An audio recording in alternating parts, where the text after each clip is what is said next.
A natural remedy to soothe a cough from the allotment lifestyle.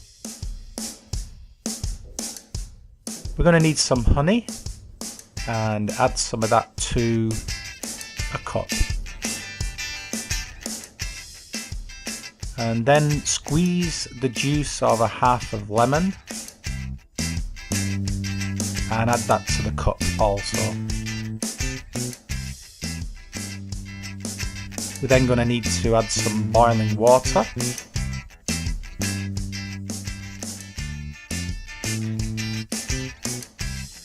And give it a good stir with a teaspoon. And that's it. That's your natural remedy for a cough.